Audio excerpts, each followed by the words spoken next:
Mullinger's Weekly Ramble.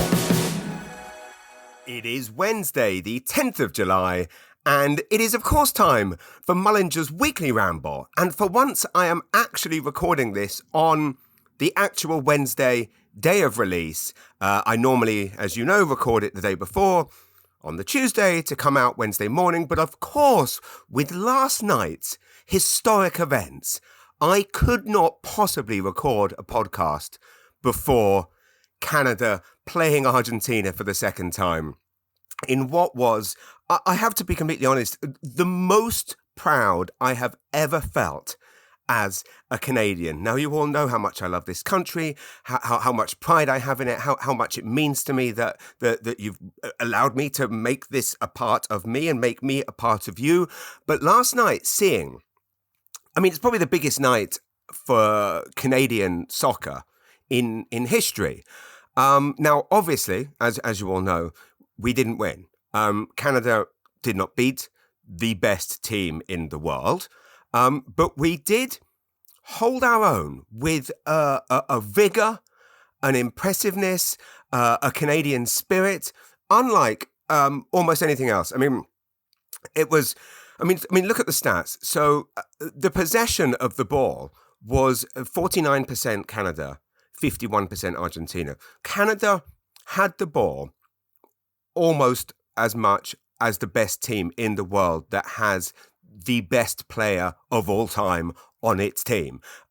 Shots on target, Argentina had 3, Canada had 2. Total shots, Argentina had 11, Canada had 9. So this is phenomenal.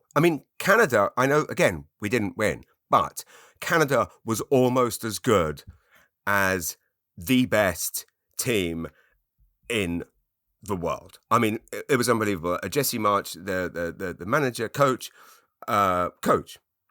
has so much to be proud of. Here in the Maritimes, of course, the Maritimes Messi himself, Jacob, what a absolutely world-class player. Seeing Jacob Slaffenberg, score against Venezuela was just phenomenal. Seeing him out there last night was just truly incredible. It was an incredible thing. Basically, to put it another way, there's many ways to look at this. Canada made Lionel Messi sweat a bit. He was looking panicked. His goal also somewhat questionable, as were some of the ref decisions. Now, obviously, I'm very new to football and soccer, and I don't want to kind of get into the, and all sport and everything in life is somewhat luck, chance, etc., etc. It was an incredibly close game in that those 2 almost goals that we had at the end could have both gone in, making it a draw, which then, of course, would have gone to extremely nail-biting penalties. This is all what ifs. But here's the fact. This is Canada's first ever Copa America, first ever Copa America win, first ever Copa America knockout stage, first ever Copa America semi-final. What a run for Canada. We made the semi-finals of Copa America in our first ever trip to the tournament. Obviously, Argentina are through. We don't know who's going to join them in the final. This is their 4th successive major final, I believe. And obviously, as a team, they have everything, and they've got Lionel Messi, the greatest. But watching the Canadian team, watching the Canadian fans, and I'm talking a lot about soccer. I hope I'm not alienating any of you. Don't worry, there is lots of other fun things to come very shortly. I will say this: Argentina's dives were, for want of a, but again, I don't want to get into this kind of country baiting, and this is somewhat the problem with sports, right? Is a lot of it often boils down to, slightly jingoistic and borderline. It can get, well, for want of a better phrase, quite racist.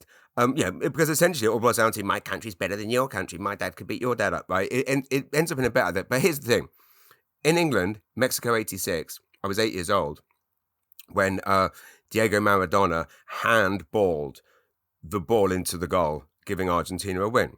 That was cheating. He's admitted to it. An awful thing. Of course, it was way before they had VAR, so they couldn't check the videos. But it was a fact. Anyone at home could see that. I'm not saying Argentina were cheating last night. I am saying there was some very pathetic dives. And the best way I can put it is this: I've tried to do a routine on stage a few times about the difference between British soccer players and Canadian hockey players, and Brits and Canadians, and how Brits are naturally kind of violent and aggressive as a nation, both in terms of, invasions and indeed every Friday, Saturday night, pissed up, rampaging around towns, throwing bottles, starting fights, football hooligans, all the rest of it. Canadians are the most peace-loving, calm, collected, loving nation on earth. But put them on a hockey rink and they're absolute total psychopaths. And I have never been able to quite believe, watching these games when I'm like, wow, in England, or in soccer, British soccer, any soccer, someone taps someone and they're kind of, a red card or off the thing, blah, blah, blah, blah, blah. And in hockey, you can literally beat someone around the head with a stick, pull your things off, start punching each other in the face. And it's and into the box for a minute, you naughty, naughty boy, into the box for 1 minute. And you think about what you've done when you ripped off your helmet and started pummeling someone in the face. And it's so un-Canadian, but it's also so Canadian. The best way I can describe it is this. And watching those dives last night by Argentina and, getting a little tap and then falling over. And also, let's not forget, a foul against Alphonso Davies that was definitely a foul. Again, should have been a penalty. That would have given us a goal. We could have won this. I don't want to get into the ref's a wanker, all that nonsense. But I will say the ref was definitely on Argentina's side. But again, I said I wasn't going to get into that, and now I have. The best way to describe it is this. Soccer players pretend that they're hurt. Hockey players pretend they're not, and that's the big difference. You see these soccer players rolling around on the ground, oh, my poor little leggy weggy, and then hockey players, they're covered in blood, looking like they've just done 20 rounds with Conor McGregor and Nate Diaz and Tyson Fury and Usyk on them at once, just covered in blood. Look, no, I want to keep playing because hockey is life. So. All of this is to say, it's a lot of soccer talk. England are playing Switzerland. Isn't England playing Switzerland today? Who did England play on? England had a big game on Saturday. Incredibly, England played Switzerland on Saturday. I was actually watching soccer live in Woodstock. I was watching my son play my son's team playing 2 games in Woodstock. I'll get there in a sec. England very flukily won again. England are really scraping through. I mean, but a win's a win. Regardless, it is bizarre seeing the hate, the outpouring of hate for the England team back in the UK. Front page of every newspaper calling them all wankers. I mean, the amount of abuse these guys take. There's a meme going around where it's a picture of the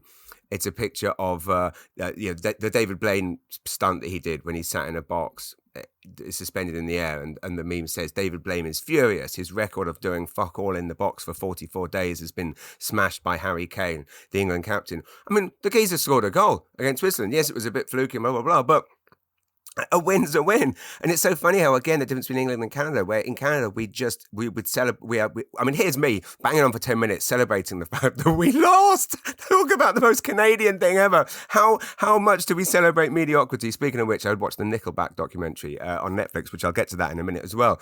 But England are shitting all over their captain. And England are winning.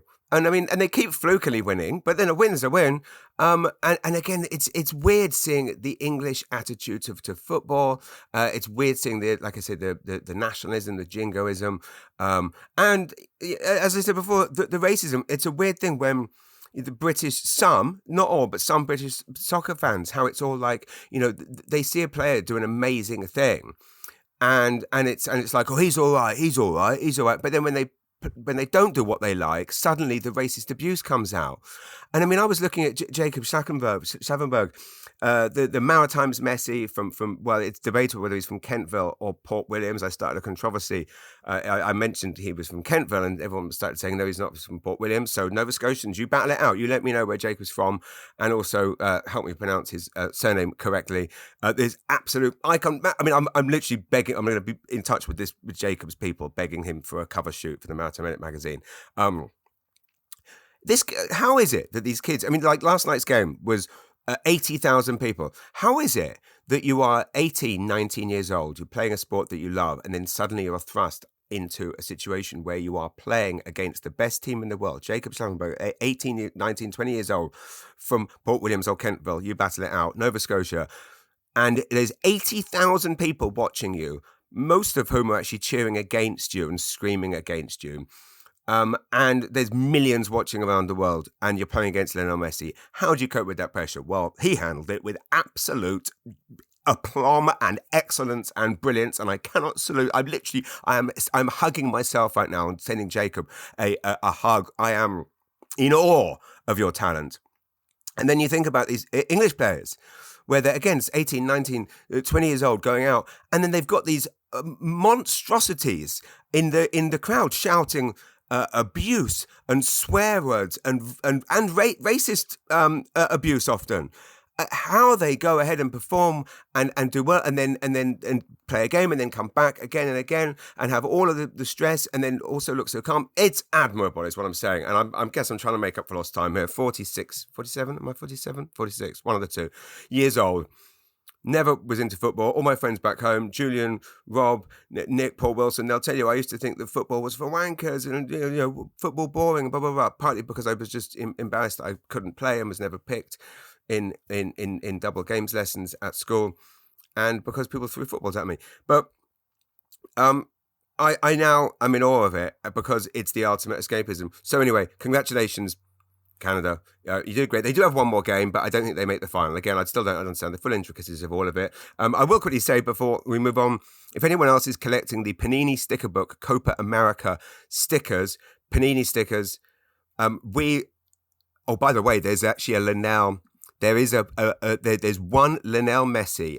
It's a black border. There's one of one out there in the world, and I believe someone has put out a bounty offering $25,000 for it. So if you do find it, but anyway, yes, the black bordered Lionel Messi Panini sticker. If anyone else is collecting, please do get in touch, because I've got so many swaps, or got need, and likewise, actually, the Topps NHL hockey album, the current one, 2022-2023. If anyone's collecting that, we've got tons of swaps. We got, and I would love to swap with you if you have any stickers. I'm also, thanks to my amazing friend Tolu, who was back in England a few weeks ago. Tolu actually brought back the Topps Euros album, so we have that sticker album. So again, collecting those as well. England are playing again later today. It's going to be, we'll see what happens. So, moving on. You might be able to hear my kids in the background. You're probably thinking, James is not very professional. Why can I hear the sound of children playing? Well, I wasn't going to talk about this last week because I thought it was a one-off. I've discovered a new phenomenon, which I'm not sure if you're aware of. It's a bizarre phenomenon. It is the phenomenon of people cancelling camps for children's camps, summer camps, at the last minute without telling anyone. Now, this is what happened. So I'm not going to name the organisation because it is otherwise, other than this scenario I'm about to explain. It's a great organisation, and we have lots of dealings with them in other facets. However, last Monday, my wife got up. The previous week, she'd signed my son up for a camp doing one of his favourite things, let's just say. And so we got up early. We run our own business, right? We work from home. We run a small business. We're self-employed. I guess what I'm trying to say is if we don't work, we don't earn. Any day that we're not working. So she signed him up, got him to the place he was supposed to be at, got there, and then and we get there, and the people at the place don't know anything about the camp.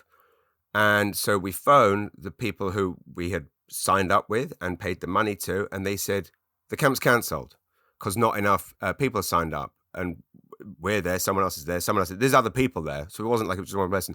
But they didn't bother telling us in advance. They didn't make enough money, so they just cancelled the camp, decided to not tell the place where it was supposed to take place, and decided to not tell any of the parents. So this was last week. So we're like, okay, I guess we've got our 10-year-old and his mate here at the house all day, which again, you're trying to work and but I didn't want to talk about it last week because I'm all about positivity. I don't want to be sharing negative things. So we then saw that they had another camp running this week, right? The following week to the last week this had happened. So we signed them. We signed them up, paid the money. The money was taken. We said, look, if there's any changes to this, here's our mobiles, here's our emails. we would like to be told in advance if there's going to be a change this time.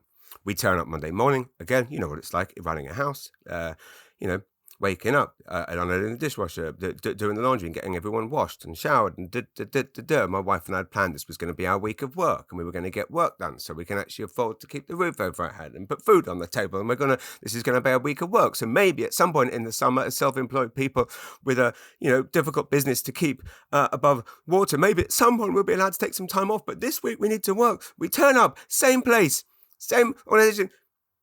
The camp has been cancelled again. No one has told, again, the place where it's supposed to be taking place. They've not told us. They've not told anyone else. We phone up and we're like, what's going on there? Oh, no, it's cancelled. Not enough people signed up. Barely any apology. Like, we're the idiots. They're talking to my wife like she's an idiot. She's paid the money. She signed up. I mean, again, if you need to cancel a camp, cancel a camp. How in God's name can you do it and think, I'm not going to, fuck the parents, we're not going to won't bother telling them. And let's not tell the place that is kindly letting us use their glorious place either. So they've got to, the poor people on the front desk have to deal with multiple people turning up. So anyway, there we were, again, with our son in all of the equipment that he needed to wear and all washed and ready and prepped for the day to be at the camp. Cancel again. They didn't tell us.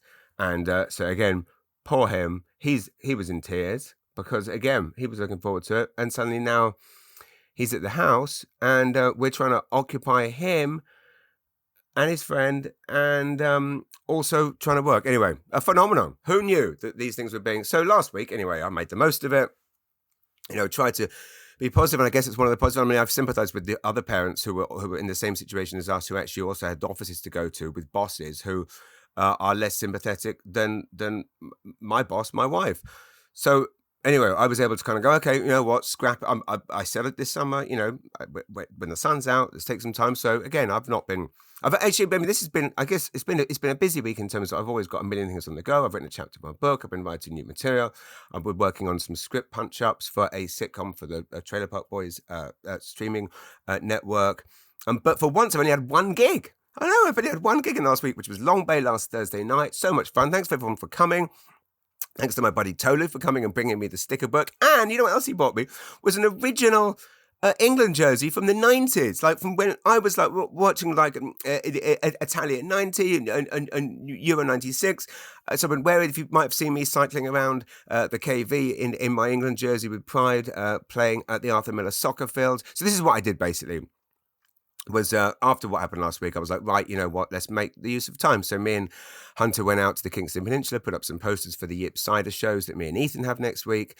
I went with River to we went to the Qplex a couple of times. Went to the Qplex swimming pool outside is absolutely magnificent, may I just say. Whoever out there conceived that, made that happen, I've got to tell you, like, it is phenomenal. It's like what you would get in a resort. And it's buzzing there, like it's absolutely packed. Some people would say too packed. Oh, I love it. I love the fact that there's not a patch of grass that you can find because there's just so many people there having fun. The sound of children having fun. I mean, we live in a place that, let's face it, for a lot of the time is pretty bloody quiet. Day by day, when my wife and I go for a walk, we walk the streets of Rosse with our dog. We walk on the trails and we're like, we've come from London. We're like, where the hell is everyone? What is everyone doing? I mean, I get people are working, but surely you just want to see human beings. And then you go to the Qplex and there's just literally hundreds of people, children playing, happiness, joy. It's lovely. I love the slides. So yeah, I mean they could do with a bit less of the old. I think there's a lot of surveys when you go and you in Quiz Pam sis. I guess if you're Quiz Pam, you get to go in free. If you're from Rosse, you don't. I guess you pay extra if you're from Rosse because of the Rosse Quiz Pam sis war. If you're East Riverside, you pay even more. And if you're from East Side, West Side, who knows? So all of that, this is a ramble this week. I mean, every week I say this, that it's a ramble, but this is a real ramble. So Qplex, Hunter and I we went to Yip Cider, which again, went there last Monday. Interestingly, it said on the Tinternet that it was closed on a Monday. Not true. Went there. Gorgeous day.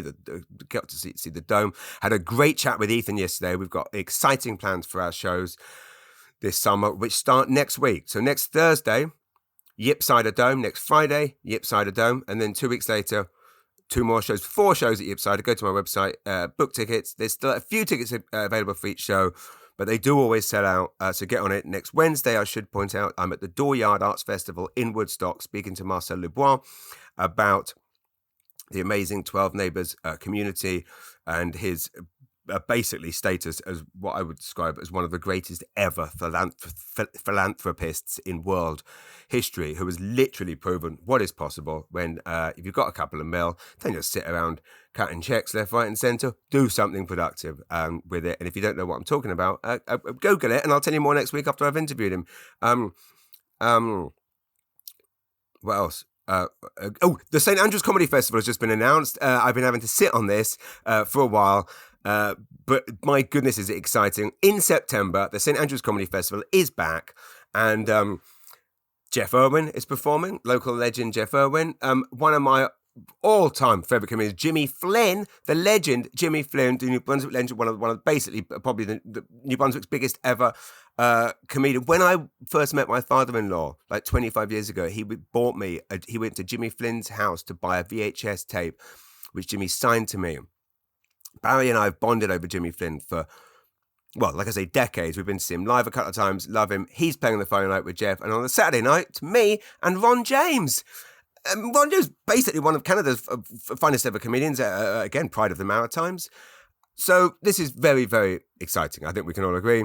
St. Andrews Comedy Festival, a book now, again, at the Kings Bay Amphitheatre. It's going to be an absolutely phenomenal weekend. What else? So yes, I'll take you through what I've been up to. So yeah, what was it? Thursday I was at the old Long Bay. Did I say Long Bay or did I say Ypside? Apologies. I was at Long Bay.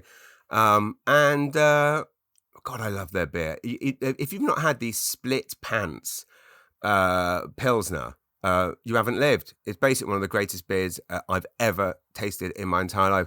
I will also point out they have a few light beers, one called Mild Sedation, which my dad absolutely loved when he was here a couple of weeks ago. And they have a very low alcohol beer that actually won an award in Ontario, which I will tell you, if someone served me that and told me it was, 5%, 6%, I would believe them. You cannot tell it's low alcohol. So if, like me, as you're getting older, you still like a cold beer, but, don't want to be getting sleepy and needing even more naps, go for their low alcohol. But don't worry, if you're a pisshead like I was in my 20s, 30s, don't worry, they've got the strong stuff too. So Saturday, a few times last week we went up to the Arthur Miller Fields. Again, it's just, I know I said this last week, but I cannot believe that we have these world-class soccer facilities which people can go up and play. My son got a scooter a few weeks ago, and it's amazing having him being able to get around so quickly. Well, this was the thing. I'm on stage at Long Bay. How amazing is this? How is this? This is a sign that you live in an incredible place. No English kid could do this, right? I'm on stage at Long Bay last week, about an hour and 10 minutes into my set. Great audience out there. Hats off to all the wonderful people who kindly came. And there was a lady in there actually from, was it Vegas? A lady that lives in Vegas. Was it Vegas? She came anyway. Lives in Vegas from here, but she was visiting, and it's just nice when someone who's seen a lot of comedy in Vegas comes here and says, "Yeah, that was I'm not blowing my own trumpet, but it says it was quite good." Tola was there, and then I suddenly see in the parking lot, right, my son Hunter comes scootering through the parking lot and comes into Long Bay, sits down to watch the show, and I thought, 13 years old. In England, you would be, chained up. You'd not be allowed out because it wouldn't be safe. Here, my son can scoot from his house to a pub, let's not forget, a brewery, where there's an X-rated stand-up comedy show going on. And those shows I do at Long Bay are X-rated. And again, I was a bit embarrassed. I do a lot of clean shows, as you all know, like a lot of corporate clean, but also just clean shows in general. No swearing, nothing. And I do, but what I do at Long Bay is a bit racier.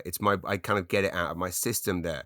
So I'm always a bit embarrassed when there's people, community heroes, leaders that I admire, like, Mayor Nancy Grant, wonderful, wonderful Mayor Nancy, and she's in the audience. I always feel like, I wish she could see one of my clean shows, but this is not that. Anyway, the fact that a 13-year-old can, scooter to a brewery, pub, come in and watch an adult stand-up comedy show, performed by his father, is just an amazing thing.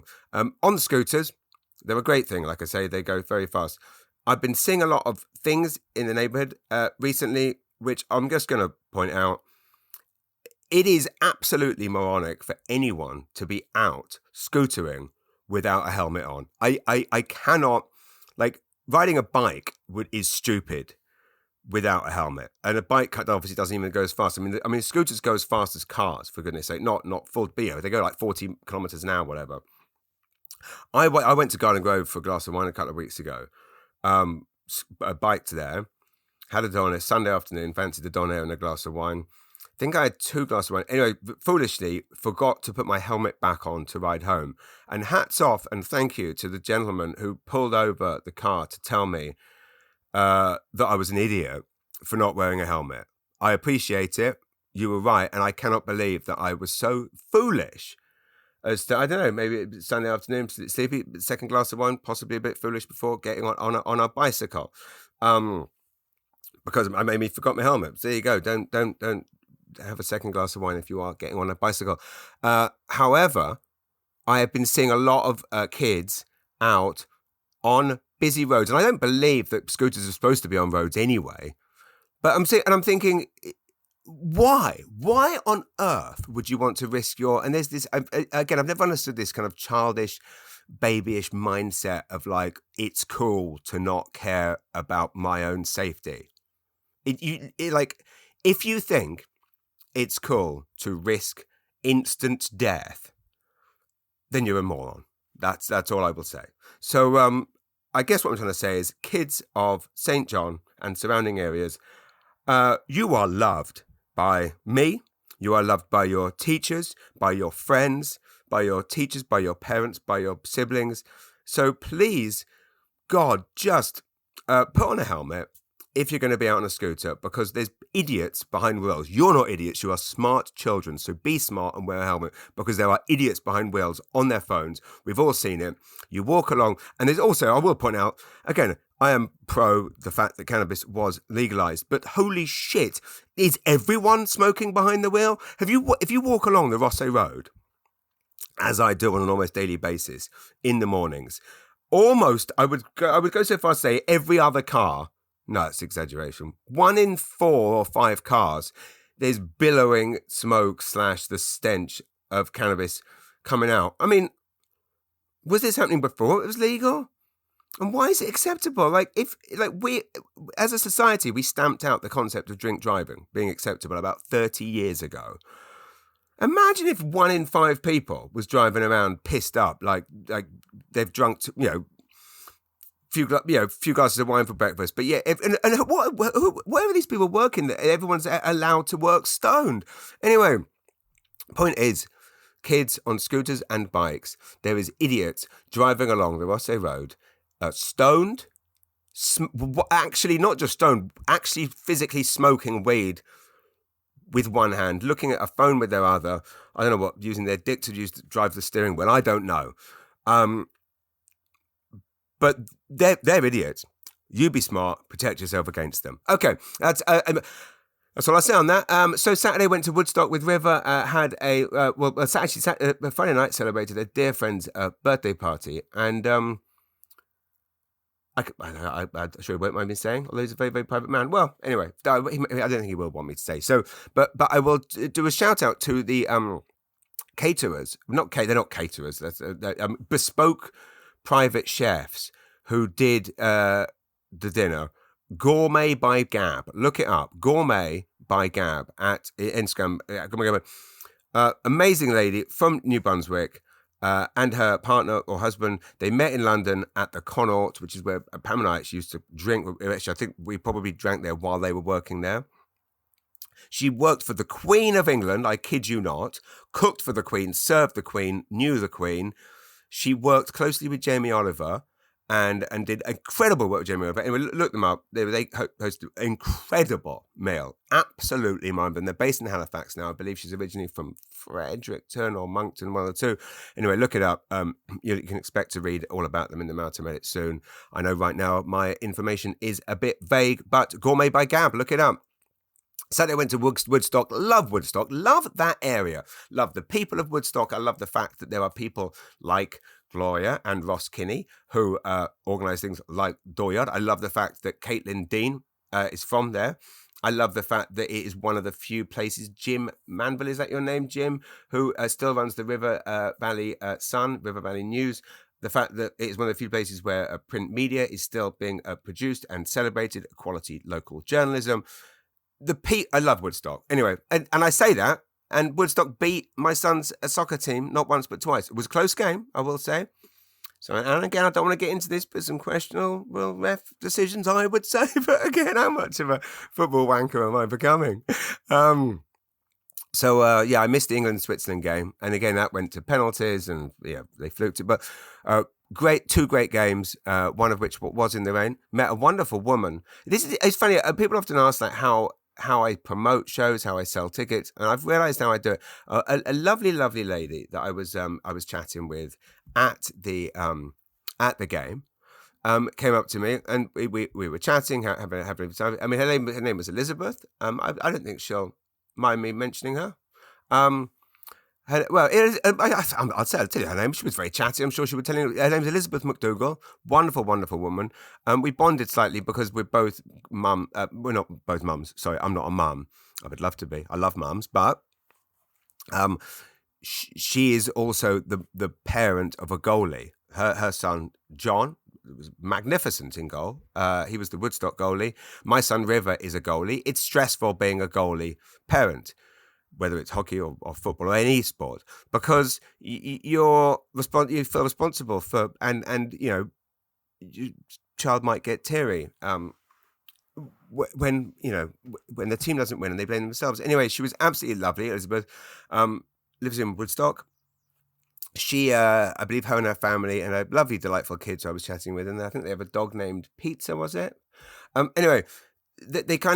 She said they kindly came to see my Quiz Hatfield show, and she was just asking, do you have any other shows, like adult shows coming up? And I said, I'm playing the Frederickson Playhouse in September. And she very kindly said, I will book tickets. And I thought, this is how one promotes oneself. This is how I promote. This is how a comedian living in New Brunswick who doesn't have a team or a marketing budget or promote. This is how I go to things, and people say, when are you performing? And I go, I'm playing Frederickson Playhouse in September. And they go, oh, great, we'll book. That's how it works. Anyway, I just thought it was interesting.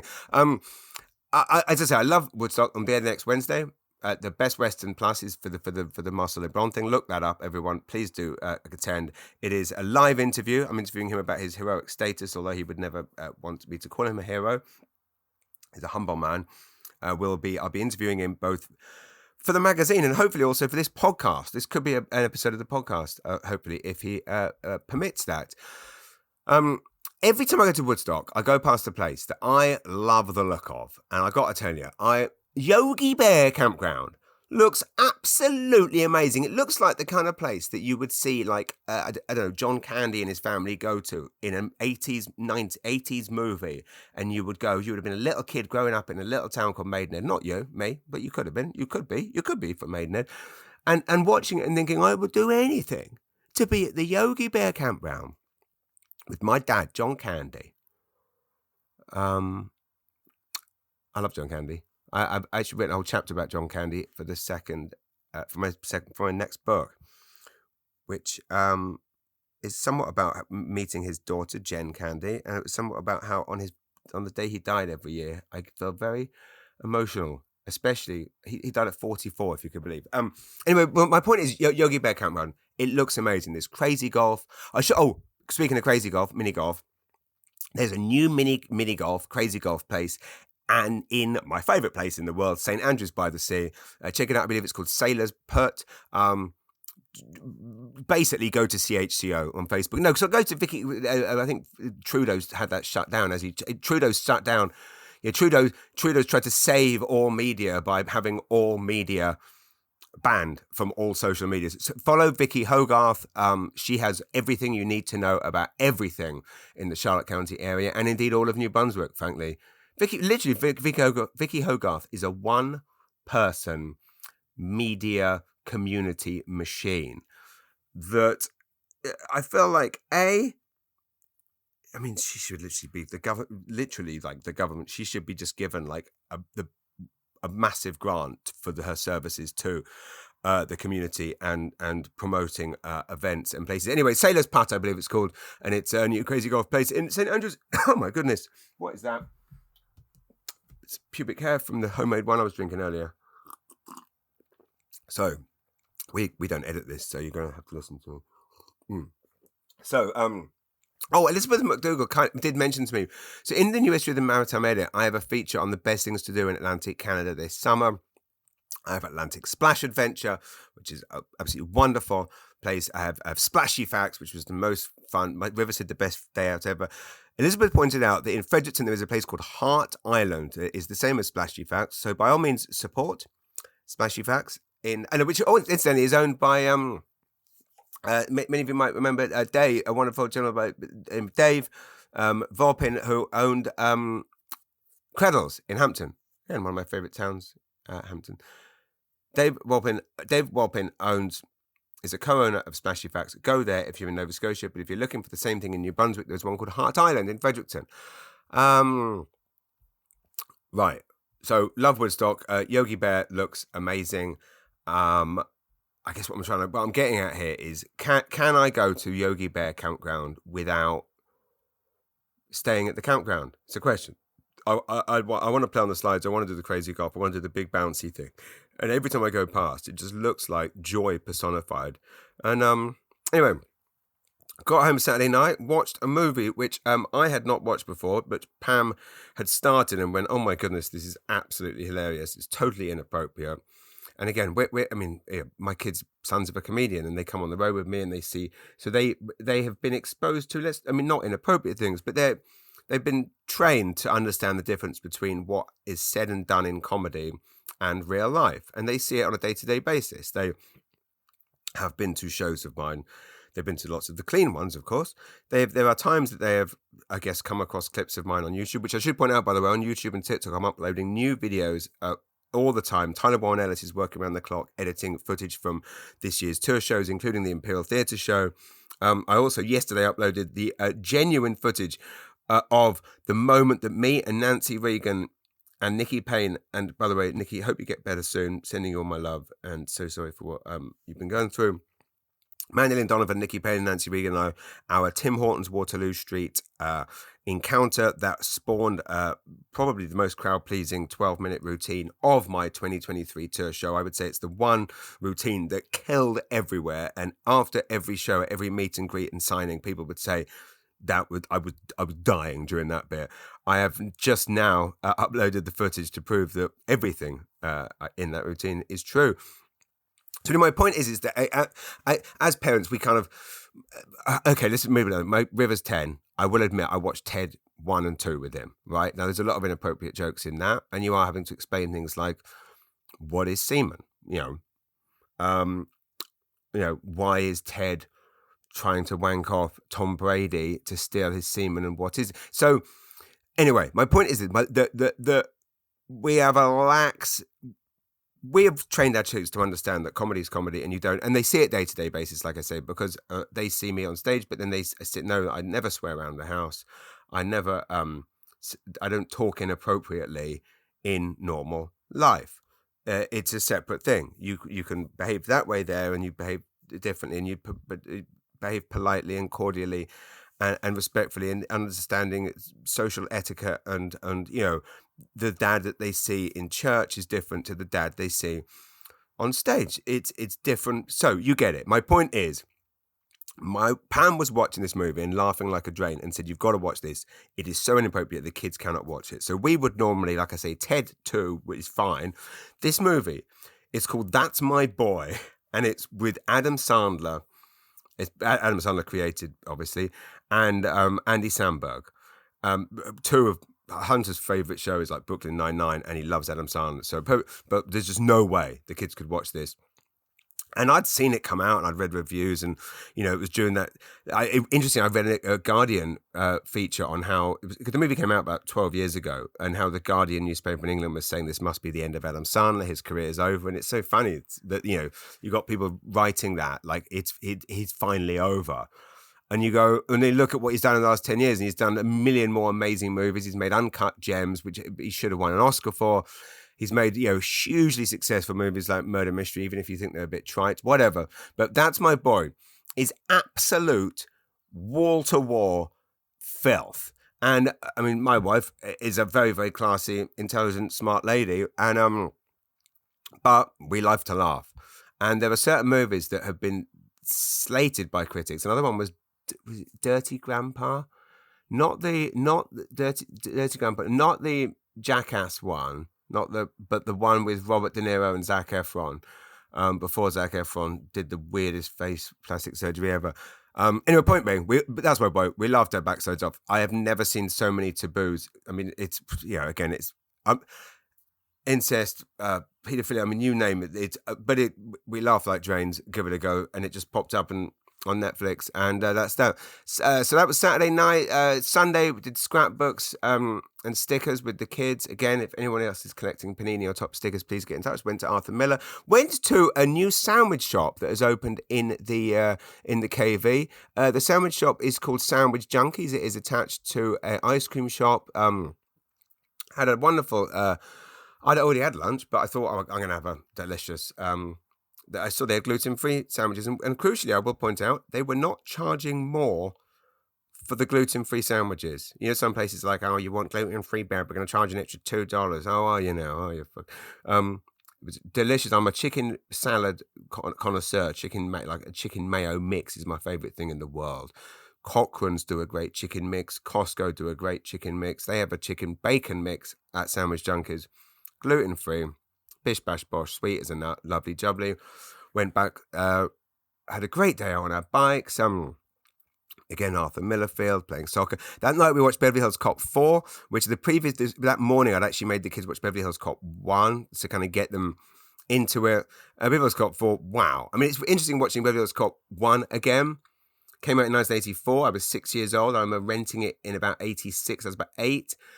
I would say about 7 minutes in on Eddie Murphy's 15th F word, my mum leapt out of her chair, pressed eject on the VHS, pulled the tape out of the VHS player, which we had to rent just to watch we'd had to rent the VHS player to watch the VHS tape, and she yanked the tape out on his like multiple F word, and she was like, "I've heard enough." And stormed out and returned it was so embarrassing, stormed back into Video 83, the video shop, took it back in. This is filth. Anyway, so this is the old days when, so Beverly Hills 4, it's great. They basically remade the first movie, which, as we found out with The Force Awakens, that's all we're looking for as fans. I saw a brilliant comedian from St. Stephen, Brian Godso, post on Facebook something very wise where he said, this should have been in cinemas. And again, I haven't had the pleasure yet of seeing Bad Boys, the new Bad Boys movie at the cinema, which is, of course, screw you, Netflix, for throwing all the money at Eddie Murphy so that you could snatch up Beverly Hills Cop 4, because Brian's absolutely right. That movie should have been watched on a big screen. Loved it, hilarious. I did find there was one interesting thing I read on The Guardian about it, how there's the opening scene where Eddie Murphy, Axel, is kind of ribbing some white dude that he's at a hockey game with, and he's kind of in the movie trying to wind him up by pretending this guy doesn't know about a black hockey league that was in Canada many years ago. And then at the end, the punchline is, hey, he's winding him up. It's a bit of one of those, good fellas, funny, I was tricking you. But the weird thing is that everything Eddie Murphy is saying is actually true. There actually was that. So why it's a weird thing to kind of almost rewrite or write out of history the existence of this amazing, legendary black hockey league that existed in Winnipeg. The joke's it's an odd joke. I think they think it didn't exist, but no one thought to Google it. Anyway, so then obviously that was Sunday. Monday, we had the issue with the unnamed organization in this area, in this region, cancelling a camp without telling us. So then we went, okay, well, you know what? Another day we weren't working. So I'm not, again, I've done a bit of work, haven't done enough. and bills need to be paid. But we were like, sun's out, so we went kayaking from the beach down to the Renforth Wharf. No one there. It's amazing lifeguards there, hired kindly by the Rossade town. Where is everyone? Maybe everyone's so rich they're all off on holidays. I don't know. Down at the wharf, beautiful sunny day. I'm jumping off the wharf. I bumped into lovely Paula, who is the dog mother. She's not. No, she's a person, but she's the owner, parent. We have a beautiful dog called Willow, which is a mini doodle. Willow was called Cher by the breeder, and the breeder paired a lot of the dogs together. So there was Sunny and Cher. So Willow's brother, Sunny, he is now called Louis. And Paula, lovely Paula, was there with her beautiful family, jumping off the wharf as well. That was it. There was just us, two families, me and River jumping off, and Paula's wonderful family, and we were jumping off. Anyway, so Willow and Louis are siblings, and they actually met at a baseball field near here last summer. It was absolutely wonderful. Anyway, so what's been happening since then? So that was, then we've had soccer that night. We went for a walk around the Villa Madonna. If you know where that is, it's kind of near the wharf. Watched the Netflix documentary Hate to Love, Nickelback, the documentary about Nickelback. Fascinating story. I didn't really know much about their story. Obviously, they're from a very small town in Canada, in Alberta, which I believe is called Hannah, Alberta. It's a fascinating thing watching this because Nickelback are basically one of the biggest bands of all time, numbers-wise. One of the most successful. How did Canada... I know I was thinking about how supportive Canadians are and how great we are. We do allow other people to shit on us in the respect that they are one of our biggest, greatest, proudest exports. And when the rest of the world, i.e. Americans and Brits and other wankers, decided to shit all over our biggest band, we let it happen. Why? Because they wouldn't let it happen. If we all started shitting all over the Beatles or what big bands of America produced. Anyone? Anyone good? I don't know if we all started shitting all over Elvis Presley. They wouldn't stand for it. Why do we stand for it in Canada? Why do we let people dump on us and our pride? We shouldn't, is what I'm trying to say. That was there yesterday. It was yesterday, Tuesday. Obviously, the big game last night, which I've talked enough about. Had a great chat with Ethan Ash. We've got big plans, like I say, for the show. So please do book now. I actually do have to wrap this up. I will get to the questions, I promise. I'm off to Grand Dig, New Brunswick shortly to see Ballet by the Ocean, produced by the amazing people at the Atlantic Ballet of Canada, Igor and Susan Chalmers-Gauvin, two total heroes. One of the greatest cultural performing arts experiences of my life, seeing ballet on a stage in front of the beautiful ocean.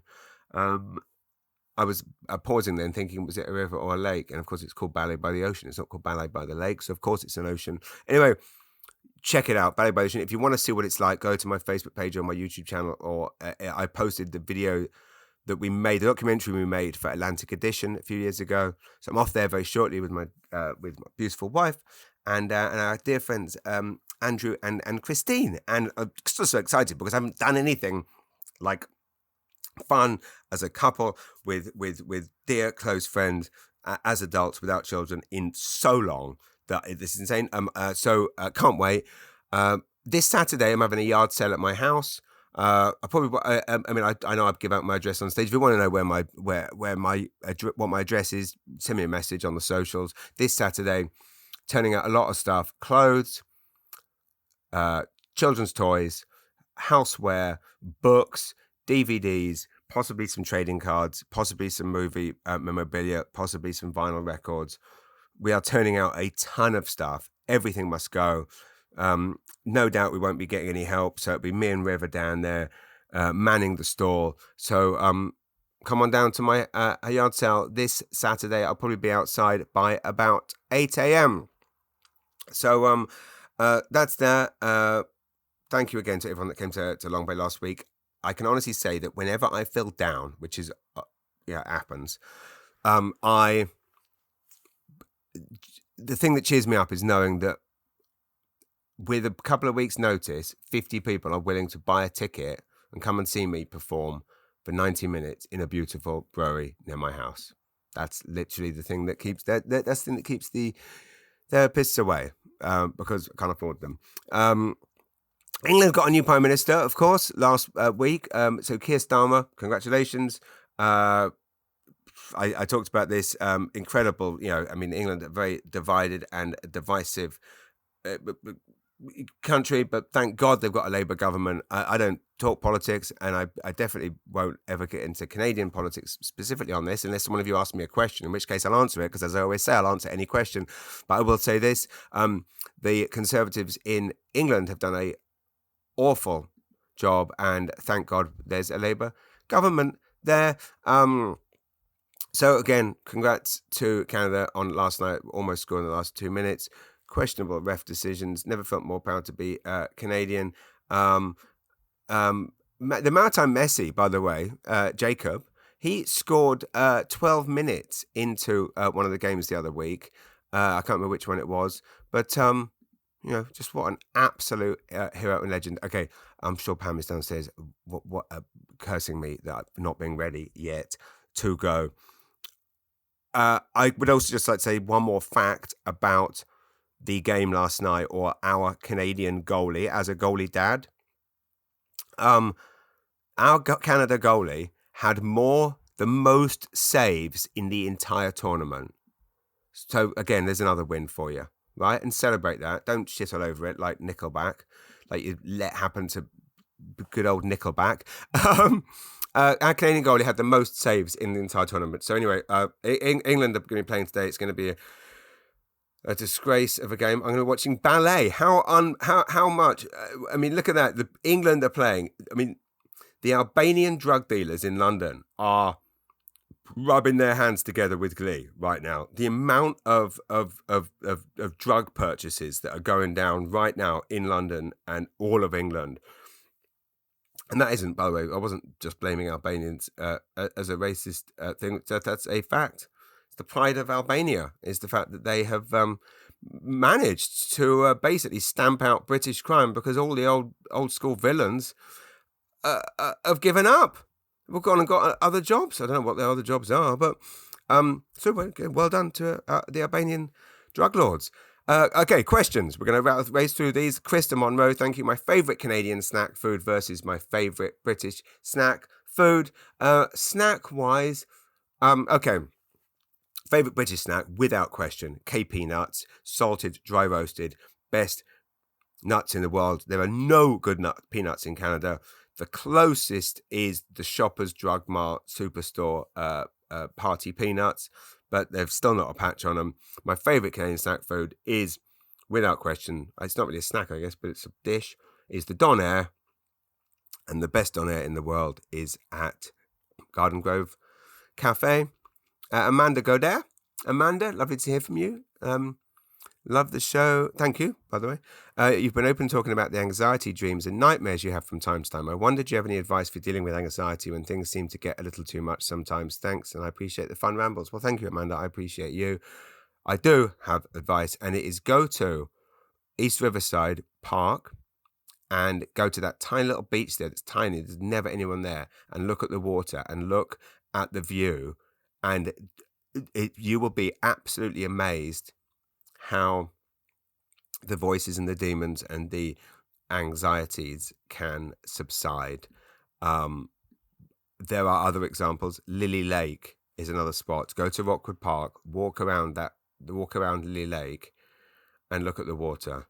And the world will feel a lot bigger, and in the right way, we will feel somewhat small and insignificant in the universe, in the respect that the things that we're worrying about kind of don't matter, because we can be whoever we want to be when we're alone and by water. If any of that makes sense, I don't know if it does. I'm rambling, but it was a trick. A British comedian called Paul Tompkinson told me that him and Michael McIntyre talked about, where they would kind of look at the stars, or was it Robin Ince? They would look at the stars and when nervous for a gig, and they would think about how small and insignificant we are, and then kind of how little it matters to the universe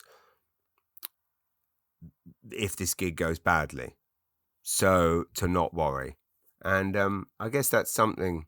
But so that's, these worries, they don't mean anything, and especially when you're in a beautiful place. And I hope that is of some help. Amanda, also laughter. So I often just try and watch something funny or chat to someone who makes me laugh, like, Ethan Ash. Or indeed, well, again, this is a perfect segue into my next Liam McNamara has kindly come in with a suggestion for the podcast, and he has suggested a shout out to someone who I have actually shouted out a lot on this podcast, but will continue to do so because she is a hero of community as a founder of the Dooryard Arts Festival. She's also one of the greatest journalists this region has ever had. She is also now working for government, so God bless. We can expect good things if she's working for government. Liam has suggested a podcast shout out for Katelin Dean. He says, hoping you can do a shout out to Katelin Dean on one of your upcoming pods. Katelin just took some vacation time. And went on her own personal comedy tour. She's going on a personal comedy tour. So I'm going to read out these shows. Katelin is taking some time off and to go on a comedy tour. June 17th, she's at Richie's Tap Room, St. John. June 21st, Fusion Eats Tap Room, St. John. That is opposite Cleves, next to Indigo, and also next to that nice looking breakfast place. June 22nd, she is at Flying Boat Brewery in Dieppe. I performed there, I think I did. Anyway, lovely place. June 24th, the Bomb Show, St. John. I believe that is run by very, very some wonderful people locally. So definitely go to that. June 26th, New Maritime Beer Company in Miramichi, owned by my friend Adam Lorden. June 28th, Wisecracks Riverview. I believe I've been there too. July 1st, she's the headliner at Linux Lounge in Moncton. So Katelin deserves a shout out, A, for the dedication and hustle that she is attacking the New Brunswick comedy scene with. Do you have any idea how hard it is to get a gig every night for the space of 2 weeks? Well, she's done it. So A, she's hilarious. B, she's a joy. C, she's a unique talent, one of the nicest, kindest, loveliest people out there. She gives great hugs. She'll make you laugh. So to go back to Amanda's question, laughter makes me, stand-up makes me feel good. Watching it, doing it. So go and see Katelin Dean live is my suggestion to everyone listening. I think that is the end of the questions. No, it's not, is it? There's more on the, but I should keep this under an hour. There are other questions on the, but I need to get to Grand Dig, and you are probably sick of listening to my my bullshit. But I will quickly, I'm just going to go onto the Facebook page because I believe there's a question here. Andrew Butters is a wonderful man. He is an excellent writer, an amazing author. I met him at the Algonquin Resort last year. We both wrote toilet books. We both have ADHD. And he has asked the question, I'd like to know if you've experienced imposter syndrome and how you worked through it or didn't. Thank you for that question. I did have imposter syndrome. I do have it. I have it all the time. I have no way of working through it other than continuing to just do what I do. And if anyone likes it, that's wonderful. I hope I will never stop having imposter syndrome, because I think that if you don't have it, then you've stopped caring and you've become an egomaniac. It comes back to I cringe again when I hear people talk about their fans. Even Nickelback, Taylor Swift obviously has earned the right to talk about her fans, but my God, it sounds cringy. I mean, why do you have to? They're not. I mean, I do not see anyone. I mean, again, I know I'm a nobody, but I don't see anyone that likes what I do as a fan. We are friends who share the same sense of humor, and you kindly come and hang out with me, and we share laughter in a room. And you kindly invest in my children's roofs over their heads and food on their plates when you come to a show, but that you are not. No one is. So anyway, do I get imposter syndrome? Yes, I do, and I hope I never get over it because I don't ever want to become a monster. But it doesn't mean you stop what you're doing. You keep doing it, and you keep plugging away. And if people don't like what they do, they will tell you. Okay. Katelin Dean. Oh, it's a question from Katelin on here. So I'm going to make it through all the questions because I'm going to do them very quickly. Katelin Dean, you've got a really cool Q&A gig coming up on July 17th in Woodstock as part of the Dooryard Arts Festival, interviewing Marcel Lebrun. You had a similar sort of gig on the day of the eclipse with astronaut Chris Hadfield. How do you prepare for these versus a comedy show versus a print interview? You're obviously adept at all of the above, but that's very kind. And hey, if you stick around an extra day in Woodstock, you can see yours truly host a comedy show. As if you don't have. Oh, well, unfortunately, I do have something, but if anyone listening, there you go. There's another bloody. See, I've just listed Katelin Dean's tour. There's one not even on there. Katelin Dean is performing in Woodstock. I knew that, and she is performing as part of the Dooryard Arts Festival. So again, go and see Katelin Dean. How do I prepare for it? Kind of the same as an interview, really, Katelin. I've actually not only done one on-stage interview where I'm interviewing someone else as opposed to being interviewed once before. It was with Frank McKenna. A wonderful TD fundraiser, I believe it was. It was at RNS maybe a few years ago, and it was lovely. I prepare for it the same, I think, in that I'm going to write out the questions and have a chat with him and try and, I guess the big difference is not that this isn't difficult for me, but I think people sometimes expect me as a comedian, performer, presenter when I'm doing these things to kind of do that annoying thing that American chat show hosts do where they make Corden. Sorry, I know I'm not supposed to slag people off.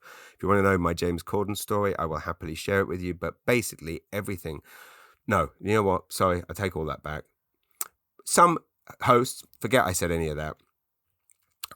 Some American chat show hosts, and indeed British ones, make it all about them. I do not ever make it about me. I'm not interjecting, not trying to be funny. I am there to show respect and reverence to the person who has kindly agreed to let me interview them on stage. And so I prepare for it the same way that you did for all of your interviews, Katelin. And I just write the questions that I hope people want to see and make it so that the audience feel part of it. And that's it's Tim Andrews. It's the final question from Tim Andrews. Lovely Tim, who is from England. He and I've talked about him before. He lives in Nova Scotia.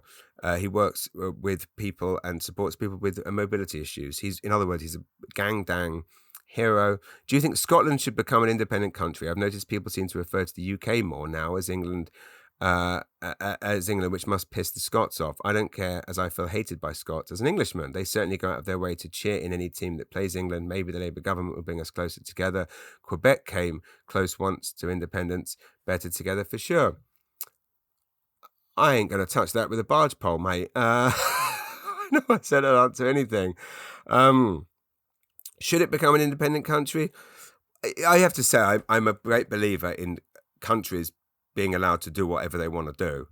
So it probably does piss them off, UK being talked about. If Scotland don't want to be part of the UK and want to be separated from England, yes, I think they should be allowed to do what they want to do. If Quebec want to do the same, I don't really want to. I can't comment because I'm not informed enough about this. But I will do some research, and next week I will possibly report back. But I think that I'm a proud Englishman, but I'm not proud of a lot of things that England has done. And I'm ashamed often when I see British behaviour. And like I say, it comes back to the deplorable way that the English football fans treat their England football players. The racism, the jingoism, the England, all that. Like, I've never been a fan of that. So I want everyone to be I want everyone to be happy. I want everyone to behave well in life. Okay, I'm going to leave you with some positive affirmations that say, like I say, St Andrews Comedy Festival. I'm there September 14th with Ron James. Irvin Welsh, my favourite author of all time, other than possibly Virginia Woolf, has his new book out today, Resolution. He is, of course, the author of Trainspotting and many other amazing books. Shane Alexander, thank you for sharing me this piece of Canadian graffiti that I believe was spotted in Gramanan, graffitied on a tree. Make good choices, respect your elders. Could not agree more. Hats off one more time to the Canadian football, as I would call it, soccer team. History-making behaviour, even when being treated poorly by the cheating Argies. Is Argie racist? It's an abbreviation of Argentinian, but I guess the Brits used to call them that during the war, so maybe it is racist. I take it back. I apologise. No racism on this podcast is ever intentional. Some abbreviations and shortenings are not offensive. Brit is not offensive to describe a British person, but there are other nationalities where it is offensive to. So I apologise, Varji. Here's one. My friend Chris Hatch shared with me, if you try to control everything and then worry about the things you can't control, you are setting yourself up for a lifetime of frustration and misery. So don't try and control everything and don't worry about things you can't control. And actually, that would also be a good piece of advice that I would pass on to my good friend who asked me the question, Amanda Godet. That's a good way around the anxiety issue. I believe I had one other positive thing to share that Chris Hatt had shared with me. Your energy introduces you before you even speak. It's a wonderful thing to think about when you encounter people. I'm going to leave you with a poem that my granny, I don't think my mum will mind me sharing this, my granny wrote to her children that they found amongst their things after she passed away at a tragically young age. And she wrote this to her 5 children. It's a poem that she wrote in 1986. Remember me with humour, if you can, when you walk in country where you ran. When white horses gallop on the sea and friendly dogs approach, remember me.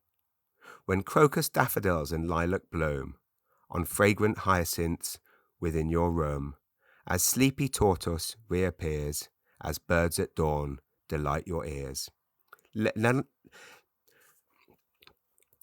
of you feel need for tears, while with you I received so much, not lost with lack of sight and touch. No mother was more blessed than I, so please be happy for me when I die. One thing seems probable to me, you will remember when it's time for tea. That's a poem called To My Children by Francis Plaszyska. Her husband, Jersey, my grandfather was Polish. Her maiden name is actually a beautiful name, Francis Treasure. Treasure, what a wonderful surname. I hope you enjoyed the poem. I hope you enjoyed the podcast. This has been Mullinger's Weekly Ramble. I will see you all next week. Thank you. Please email me any questions, comedy@jamesmullinger.com, or yeah, that's it. God bless my late grandmother, Francis Treasure, who you can read. Who I discovered this poem actually. My Auntie Zoe found it, and I was writing a chapter for the next book all about Francis Treasure because, yeah, okay. Lots of love to you all. Thanks for listening. Means a lot. You are all my friends. Thank you. Bye.